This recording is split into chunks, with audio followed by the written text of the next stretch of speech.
everyone. Today we're going to be talking about treating and diagnosing cardiovascular disease with artificial intelligence.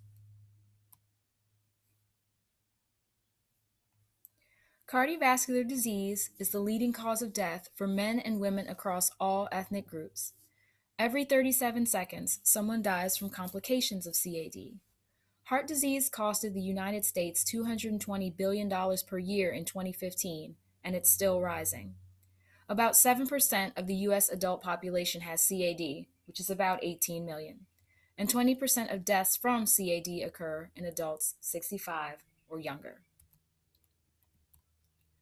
Artificial intelligence is intelligence demonstrated by machines. We have two types. Narrow AI, which is programmed to perform a specific task, like Siri, Alexa, chess games, any one of your apps on your phone, it just does one thing.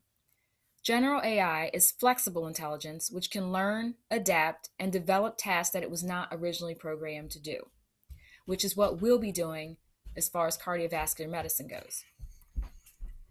Artificial intelligence in the diagnostic setting. It will use a patient's EMR and cross-reference to get a diagnosis of 70% accuracy. Markers will be identified that assess risk of developing CAD.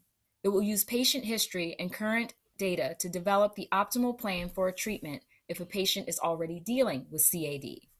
Patients will be screened and treated with a cardiovascular algorithm. An algorithm is a step-by-step procedure for calculations. It is mostly used by computers to discover predictable outcomes with the given information. It is used in the internet and on Facebook. For example, if you go on Google and search for makeup and hair products, ads will pop up in your Facebook feed directing them towards traffic where they sell makeup and hair products. And those sites pay good money for those equations which push you towards them.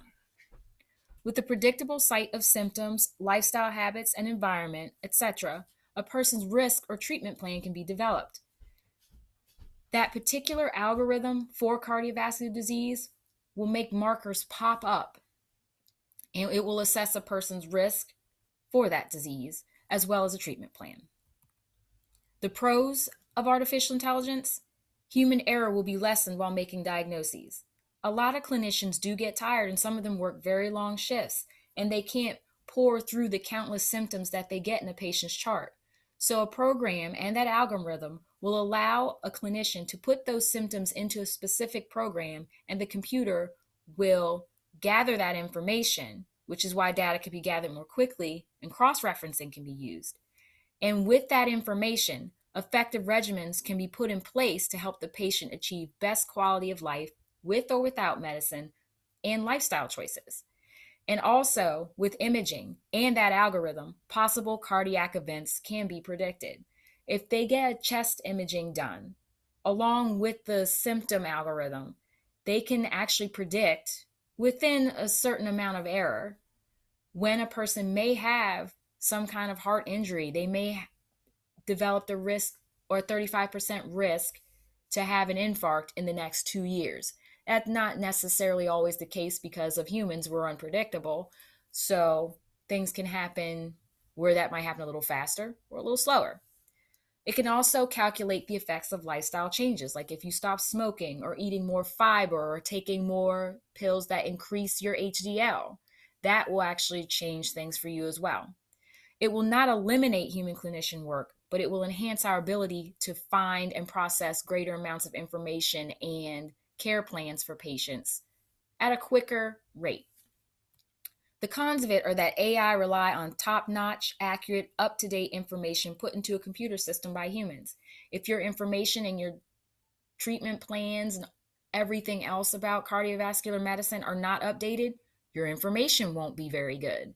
So basically, if you get some information if you run across some information that hasn't been updated since 2011, your information and your treatment plan for that patient is going to be very far behind when other things could have been developed to treat that patient in a better manner. Computers also cannot do differential diagnoses or think outside the box. Only direct diagnosis or closest match, which is why that 70% accuracy rate isn't as high as it could be. Because sometimes the first diagnosis isn't always the best one. Even though it's within a 70% accuracy range, it's not always the best one, because sometimes a patient's asthma could be actually mistaken for COPD because a lot of the symptoms do overlap. The patient may have something without something else. Neural pathways cannot be created to do certain types of human reasoning. Even though a computer may have been created with 75,000 neural synapses, once all 70,000 of those learning synapses have been used, it can't go past that. Even if the computer program initially started out as a search function, it could have grown to learn how to do search function cross-referencing and then developing a nutritional plan from the information it learned. But it can't go past that. It can only go as far as its neural synapses were built, whereas we can constantly learn, think outside the box, and our brains are constantly growing, whereas a computer can only grow in a finite amount of space. So basically,